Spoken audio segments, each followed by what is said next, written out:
Ошентип өткөн видеода айтылгандай, Мухаммедке 16 артыкчылыктар берилген. Ал артыкчылыктын бири болуп, Мухаммед эгерде кай бир аялга көзү түшүп кала турган болсо, анын күйөөсү ошол замат ажырашып аял менен, анан аялы Мухаммедке алып келип бериш керек болчу. Бул жерде жазылып турбайбы? Орусча, бул Тафсир Аль-Куртуби.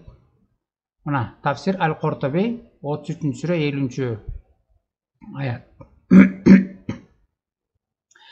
Эгер ушул тафсирди эле андан аркысын окусак, улантып, эмне дейт? Ибн Аль-Араби сказал: это то, что сказал имам двух священных мечетей, и то, что произошло для ученых в истории Заида. Башкача айтканда, бул Мухаммедке берилген артыкчылык, анын көзү кайсы бир аялга түшүп калса, күйөөсү ажырашып туруп, Мухаммедке аялын ошо замат алып келип бериш керек деген окуяны тастыктачу, бул Зейд менен болгон окуя дейт. Же мисалга алсак, бул Зейд менен болгон окуяны бул тастыктап турат дейт. Ушул Мухаммедке берилген артыкчылыкты Мухаммед кандай колдонгондугу жөнүндө. Анткени Зейд деген киши болгон момундай, Заид. Заидтин аялына Мухаммедтин көзү түшүп калган. Ошондо Заид ошол замат ажырашып, анан Мухаммедке алып келип берген. Эми бул Заид деген ким? Аны биз Курандын 33-сүрөсү 37-аятында мындай деп жазылат. Мына 33-сүрө 37-аятта мындай дейт. Эй Мухаммед, ошол учурда Аллах да жакшылык кылган, сен да жакшылык кылган адамга, Зейдке, аялыңды өзүңө алып кал, Аллахтан корк деп сен Аллахтын жарыя кыла турган нерсесин жашыргың келген. Адамдардан кооптонгон элең. Чындыгында коркууга Аллах гана татыктуу. Кийин андан Зейдтин иши бүткөн, ажырашкан соң аны сени менен никелештирдик. 26 деген цифра менен астында, кыргызча Курандын астында түшүндүрмө турат. Зейд деген ким болгон? Зейд ибн Хариса, Мухаммед алейхисаламдын асыранды баласы. Мухаммедтин эркек баласы болгон эмес. Анан могул Зейд деген баланы асырап алган, багып алган баласы. Ошол багып алган баласынын аялына Мухаммедтин көзү түшүп калып атат. Зейд үйүндө жок кезде Мухаммед барат. Ал эми исламдын жобосуна ылайык, эгер күйөөсү жок болсо, аял киши жалгыз болсо, башка эркек киши кирбеш керек. Ал эми эгерде ал башка киши жакын туугандары же кайнатасы болсо, кирсе болот. Мухаммед болсо ошол кайнаталык акыбалынан пайдаланып Зейдтин үйүнө барат, анан аялын көрүп, Зейдтин, башкача айтканда өзүнүн келини, ошол келинине көзү түшүп, анан ошону алгысы келет. Бирок адамдардан кооптонот, бул жерде жазылып турат, мына адамдардан кооптонгон элең деп. Муну такташ үчүн, бул менин сөзүм эмес, Тафсир Аль-Жалалайнга кирип көрөлүчү ушул окуя жөнүндө. Мына 33-сүрө 37-аят. Анда Тафсир Аль-Жалалайнда мындай деп жазылат. Мухаммед үйүнө барды, анан алгысы келди. Бирок элден тартынып коркуп атат. Анткени элдер бун келинин баласынын аялын алып алган турбайбы деп, уят боломбу деп тартынып атат. Анан ошол жөнүндө мына өзүңөрдө толук окусаңар болот. Биз башын окубай эле, могу көк менен чийилген жерде окусак, Аллах айтып атат Мухаммедке: "И вы боялись дейт экөөңөр, что люди скажут: он женился на жене своего сына. Хотя Бог более достоин того, чтобы ты боялся его во всем. Поэтому возьми ее замуж и не обращай внимания на то, что говорят люди". Аллах айтып атат, ey сен элдерден корккон элең. Бул баласынын аялына же келинине үйлөнүп алды деп элдер кеп кылат деп корктуң эле. Аллах болсо сен андан коркпошуң керек, элдерден. Сен Аллахтан коркушуң керек. Аллах татыктуу коркконго. Ошондуктан дейт. Поэтому возьми ее замуж и не обращай внимания на то, что говорят люди. Ошондуктан ала бер, элдер айта берсин, элдин айтканына көңүл бурбайлы кой, келинин алып ал деп. Ала бер. Деп Аллах ушундай айтты дейт.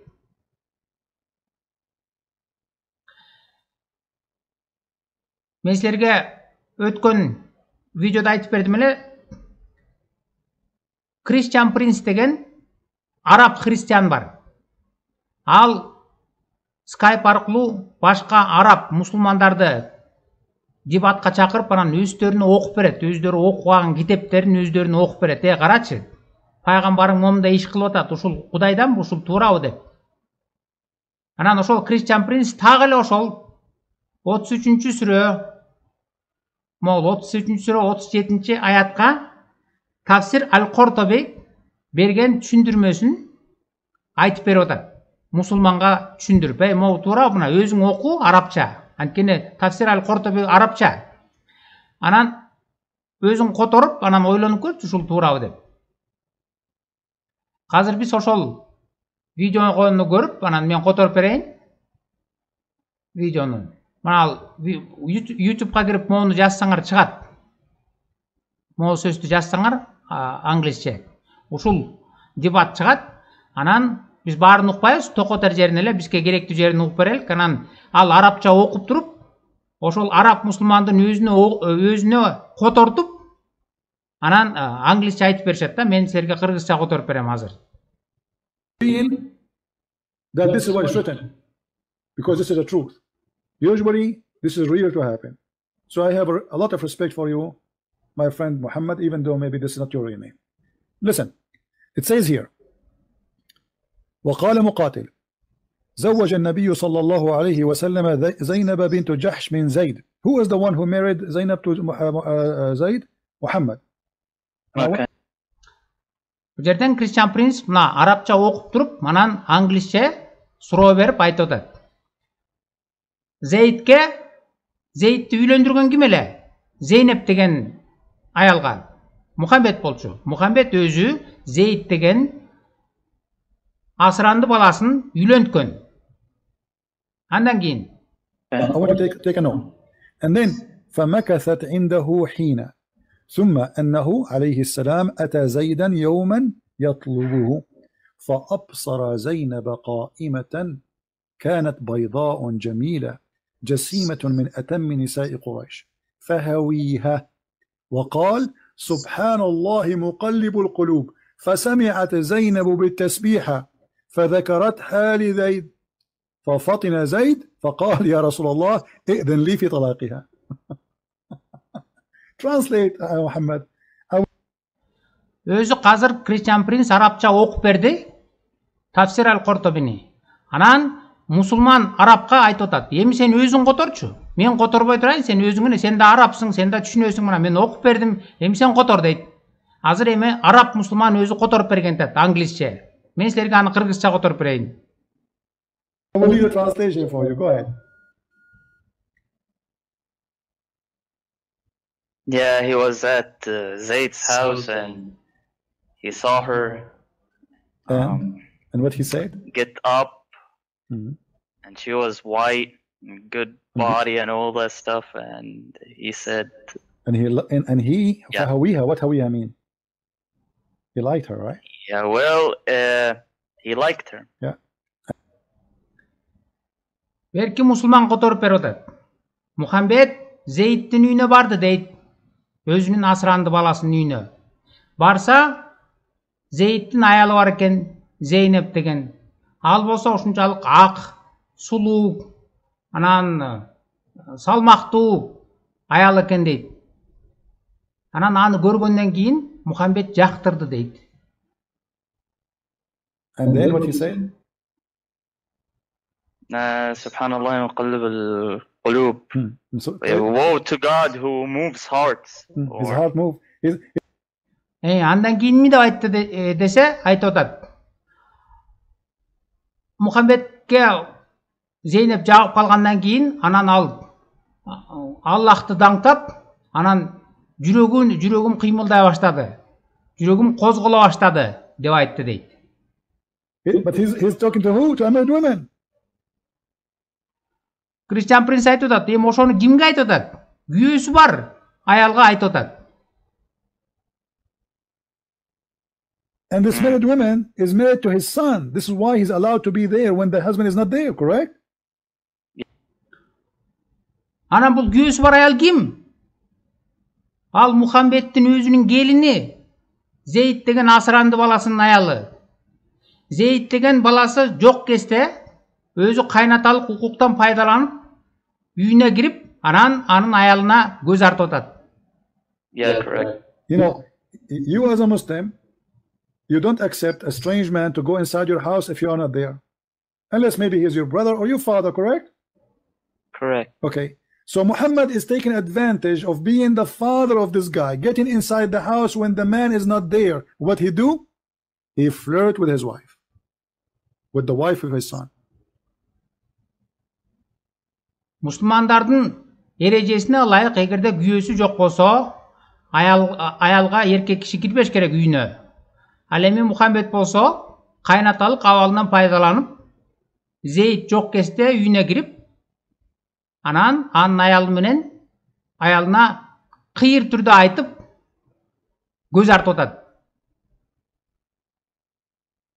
And look, Yeah, but if you continue to read, Zayd told him, no, hold on. let me Continue. divorce her. Muhammad, read. فسمعت زينب بالتسبيحة. So what Zainab, she heard, which means Muhammad, he said that loud. When a man, he say that loud, it means he is telling her, he's flirting. Okay. Correct? Yeah. Мухаммед Зейнеп жагып калганын үнүн чыгарып ачык түрдө айтып атат. Жагып калганын ачык айтып атат. Аны Зейнеп угуп атат. Like, Yeah. I might like a woman, but I don't say. I mean, let us say all of us, we commit sin. All of us, we are sinners. And I was walking in the street and I saw a woman, maybe she is married. And like, wow, she is beautiful. But look, he did not even say she is beautiful.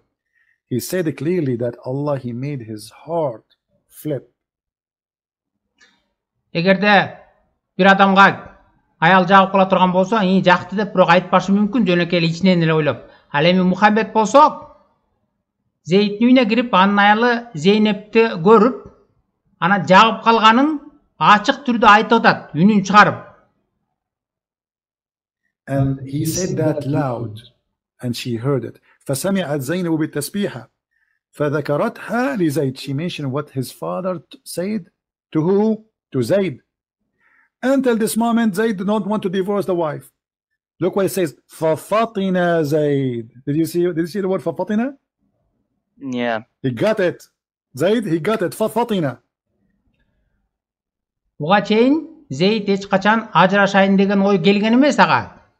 Бирок Мухаммедтин анын аялына Зейнепке көз түшүп калганын көргөндөн кийин бу жерден ок берип атат мына.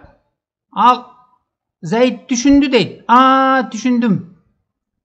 Мухаммедтин көзү аялыма түшүп калыптыр деп түшүндүм дейт.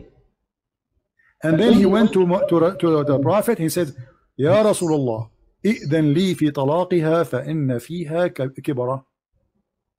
So he is trying to get rid of her. Obviously, Muhammad, he want her. He knew he would kill him if he would not get. So he went there. Obviously, he was happy with her all this time. He never complained.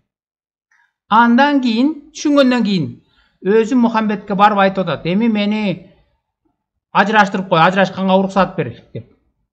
Анткени Зейд дагы билет, эгерде Мухаммедтин көзү кайбир аялга түшүп калса, күйөөсү аны алып келип бериш керек экен. Эгер алып келип бербесе, аны күйөөсүн өлтүрөт Мухаммед. Ошондуктан ал өзү барып эле түшүндү. Өзү жок кезде Мухаммед келип анын аялына көз түшүп калганын өзү түшүнгөндөн кийин келип Мухаммедке айтып атат. Эми мени ажырашканга уруксат берип кой, дагы ал деп. Зейнепти. Now, suddenly, Zayd is not good. Sorry, Zainab is hurting him? No. He is trying to say, okay, you wanted her. I heard what you said to my wife. She is not good for me. Take her. Андан кийин Зейд түшүндү дагы келип айтып атат Мухаммедке, болор иш болуптур, көз түшүп калыптыр аялыма. Эми алсын деп анан өзү Мухаммедке келип айтып атат. Асыранды баласы Зейд пайгамбар Зейнеп менен мен жашабай эле коеюн, сени ал деп атат. Муну уккандан кийин кээ бириңер ойлошуңар мүмкүн. Бул арабча туура эмес окуп, туура эмес исламга Мухаммедти жамандап атат, исламга кара бир көз шубап атат деп. Же ойлошуңар мүмкүн, бул англисчеден башкача которуп атат, бул алдап атат бизди. Ислам динине жаманат тыгылып, ушинтип жаман нерсени айтып атат дешиңер мүмкүн. Биз ошондой күнөм саноолор болбош үчүн мына бул Christian Prince Tafsir al-Qurtubi'ni окуп берип атат. Tafsir al-Qurtubi 33-сүрө 37 аятта ушул окуялар жазылган. Эми биз өткөндөгүдөй эле ошол тафсирге биз өзүбүз кирип көрөлүчү. Мына бул арабча. Christian Prince ушул тафсирди окуп берип атат. Арабча окуп, арабтын өзүнө котортуп, анан англисче айтып берип атат. Өзүңөр дагы кирип көрсөңөр болот. Мына quran.ksu.edu.sa Tafsir Qurtubi сура 33 аят 37. Мына ошого кирсеңер, эми биз муну эмелекке айтып берген нерсесин Google'га эле которуп бер дейлик. Мына Google которот. Анан биз окуп көрөлүк. Туурабы же туура эмеспи деп. Эми орусча анча так эмес, бирок ошондой болсо дагы түшүнсөк болот. Эмелекке айтып берген нерселерди мына Зейд жөнүндө айтылып атат да. Он дейт. Пророк, пайгамбар, очень хотел, чтобы Заид развелся с ней, чтобы жениться на ней. Зейд ажыраша элек, бирок пайгамбар же Мухаммед үйүнө барды дагы анан аябагандай каалады дейт. Зейд ажырашса экен, анан мени алсам экен, аны алайын деп. Он очень хотел, чтобы Зейд развелся с ней, чтобы эмнеге ажырашсын деп атат, чтобы жениться на ней, анан алайын деп атат. Өзүнүн баласынан келинин тартып алып жаткысы келип атат Мухаммед. Ошондуктан дейт, баарысын окуй эле коелук, андан кийин мындай дейт бул жерде.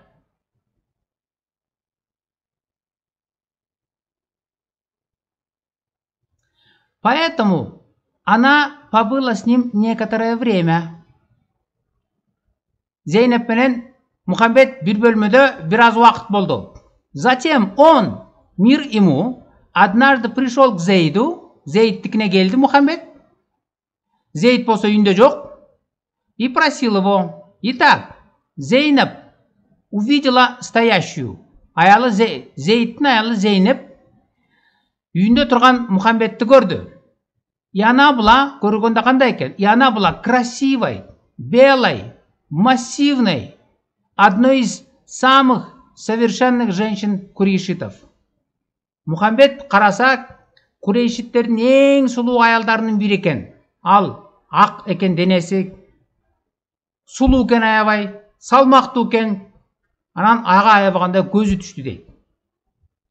Андан ары. Поэтому он подул в нее и сказал: слава Богу, сердцеедке. Анан үнүн чыгарып айтты дейт. Жүрөгүмдү козгодуң, Аллахка даңк деп. Ошондо и так Зейнеп услышала таспих дейт и рассказала об этом Зейду. Зейнеп укту Мухаммедтин айткан сөзүн, кыйыр түрдө айткан, түшүндүргөн сөздүн маанисин түшүндүрдү, билди ал, көзү түшүп калган. Анан ал жөнүндө Зейдке айтты дейт. Зейд деген Зайд ал күйөөсү. Күйөөсүнө айткандан кийин эмне болот андан ары? Так что Зейд понял. Түшүндү. Зейд түшүндү. Мухаммедтин көзү аялыма түшүп калыптыр. Багып алган атасы өзүнүн келинине көзү түшүп атат. Мухаммедтин көзү Зейдтин аялына. А Зейд анын багып алган асыранды баласы. Анан көзү түшүп калган түшүнгөндөн кийин анан Зейд айтып атат. Понял и сказал, дейт: О посланник Бога, разреши мне развести с ней, потому что она слишком стара для меня. Зейд түшүндү. Мухаммедтин көзү түшүп калыптыр. Кой, эртерээк ажыраштырып, колуна салып берейин.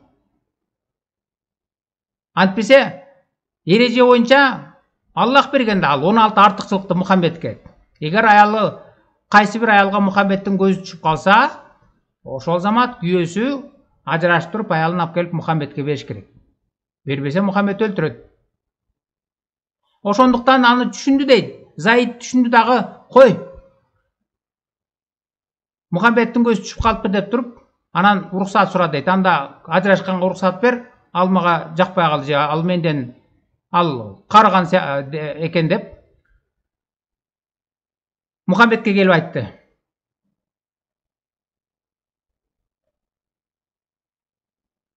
Андан ары окуя кандай өнүгөт? Андан ары ал жөн эле айткан жок. Андан ары Мухаммед ошентип Мухаммедке Зейд айтса, Мухаммед эмне деп атат? Ой, жок, өзүң эле калтыр, ыраазымын демиш болду. Дагы бирок баары бир алгысы келди. Анткени бул жерде жазылып атпайбы мына? Он очень хотел, чтобы Зайд развелся с ней, чтобы жениться на ней. Анан макул алам деди дагы. Андан ары Зейдтин өзүн жиберип атат ошол аялына. Бар дагы алып кел мага деп. Ал жөнүндө биз Кулиевдин которгон Куранынан хадис бар. Так эле ушул сүрөгө, ушул аятка берилген хадис бар. Ошону ачып карасак, аженде мындай дейт.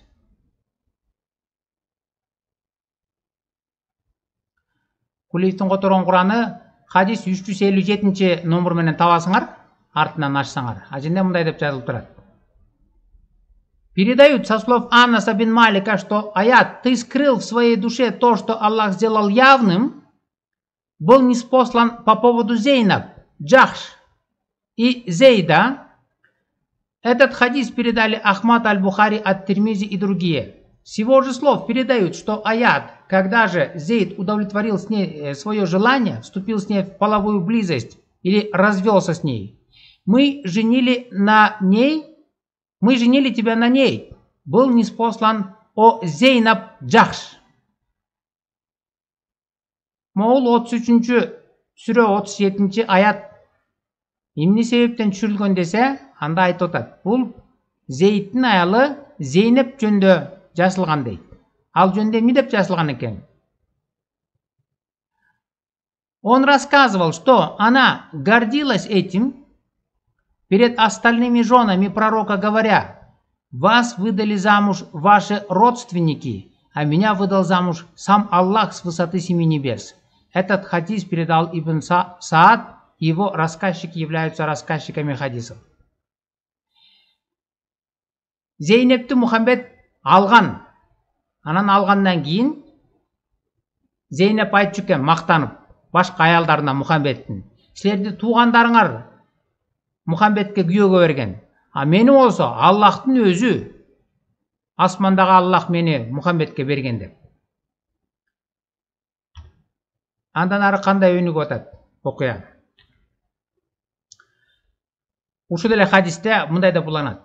Передают также, что Анас бин Малик рассказывал, когда для Зейнаб Джахш завершился положенный для развода срок, посланник Аллаха сказал Зейду: «Нет у меня более надежного доверенного человека, чем ты. Ступай к Зейнаб и посватай ее для меня». Зейд отправился к ней, и когда он пришел, она заквашивала тесто. Мухаммед өзүнүн баласы Зейдтин аялы Зейнепке көзү түшүп калган. Жогоруда айтылгандай. Аны Зейд дагы түшүнүп, анан өзү келип койгатыгын ал, мына көзүң түшүп калыптыр, аялымды ал деп атат. Ал десе Мухаммед жөн эле албай эмне кылып атат? Зейнепке тагы ошол Зейиттин өзүн жиберип атат. Бар дагы алып кел деп. Мына ступай к Зейнеп и посватай ее для меня. Зейд отправился к ней, и когда он пришел, она заквашивала тесто. Зейд үйүнө келсе, Зейнеп камыр жууруп отуруптур дейт.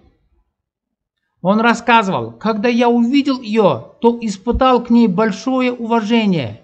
Я не смог даже взглянуть на нее после того, как узнал, что посланник Аллаха решил посвататься к ней. Зейд айтып атат: мен келип дейт, Зейнепти көргөндө ушунчалык сыйлоо, урматтоо сезими пайда болду. Эмне себептен?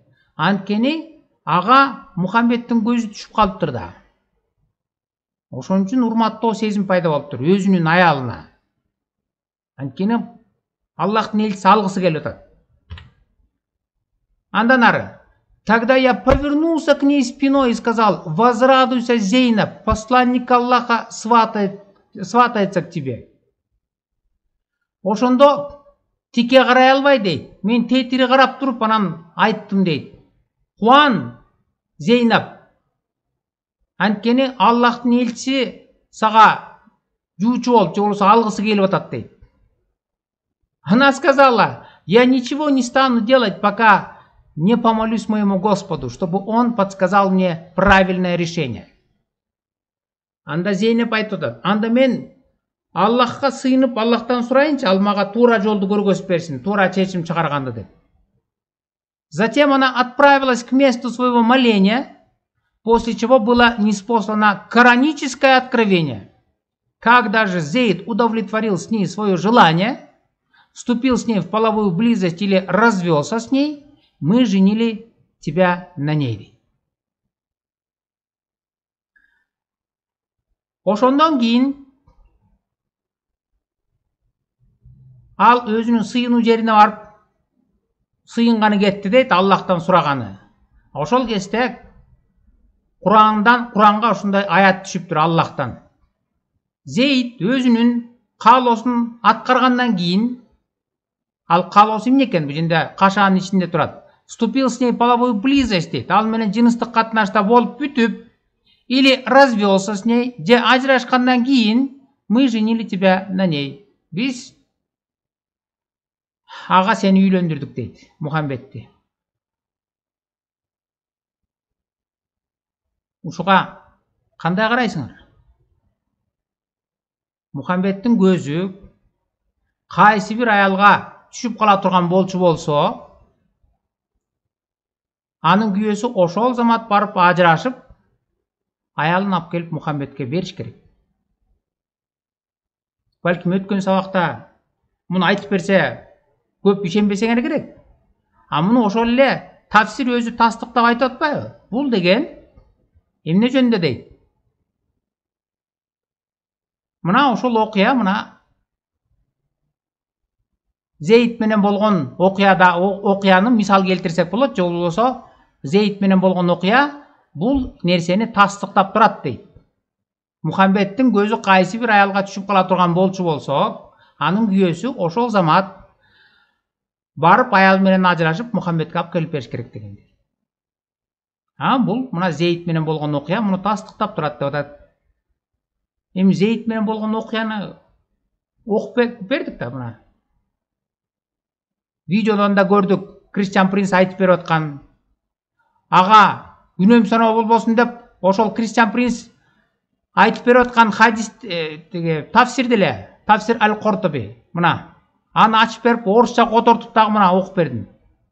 Тагы эле тигилер кандай айтып атса, ошондой кылып которуп атат. Мына Зейд жок кезде Мухаммед кайнаталык укугунан пайдаланып, өзүнүн келинине барып, анан ага көзү түшүп, анын сулуулугун көрүп, ал турмак оозунан чыгып кетип атат, айтып, жакканын кыйыр түрдө айтып атат. Анан андан кийин Зейнеп аны угуп калып, Зейдке күйөөсүн айтып атат. Тиги пайгамбардын же атаңдын көзү мага түшүп калыптыр деп. Аны угаар замат Зейд түшүндү дейт. Он понял и сказал, катыгүн көзү түшүп калыптыр атамдын аялыма. Эми кой, шариятка ылайык ага кимдин көзү түшүп кал, кайсы бир аялга көзү түшүп калса пайгамбардын ага алып барып бериш керек күйөөсү деп туруп, анан өзү келип айтып атат, мен эми ажырашайын, уруксаат бер деп. Ал жөн эле эмес ажырашып. Мухаммед аны кайра өзүн жиберип атат, бар, алып кел деп. Алып кел десе кайра өзү барып, ошол аялына барып, анан тигине сени пайгамбар чакырып атат, каалап атат. Жүрү деп күйөөсү апарып берип атат. Мухаммед эгерде өзүнүн асыранды баласын аябай туруп, ошондон да уялбай элден аялын тартып алса, Зейнепти, анан башка кишинин же башка мусулмандардын аялын аяйбы? Өз баласыныкын, өзүнүн асыранды баласынын аялын тартып алды барып туруп. Бар, алып кел аялыңды. Мен жатам деп туруп алып келип жатты.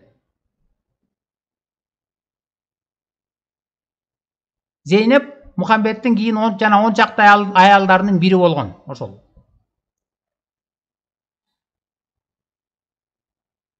Муну эмнеге кылдык дейт? Ошол эле аяттын уландысын окусак, ошол эле аяттын эмнеге бер дейт? Мына 33-сүрө 37-аятты уландысын окусак мынтип жазылып турат. Анткени момундарга асыранды балдары менен ажырашкан аялдарга үйлөнүү күнөө болбой турганын көрсөтүү үчүн ушундай кылдык. Бул Мухаммедке эмес, башка мусулмандардагы эгер асыранды балдары болсо, алар өздөрүнүн ишин бүтүргөндөн кийин, тактап айтканда жыныстык катнашта болуп же ажырашкандан кийин, алардын аялдарын ала берсеңер, эч кандай күнөө болбой турганын көрсөтүү үчүн ушундай кылдык дейт. Силер дагы башкача айтканда, асыранды балдарыңардын аялына же өзүңөрдүн келиниңерге көзүңөр түшүп калса, алар иштерин бүтүргөндөн кийин ала берсеңер болот экен. Ушуну туура деп эсептейсиңерби? Ушул боюнча жашагыңар келеби?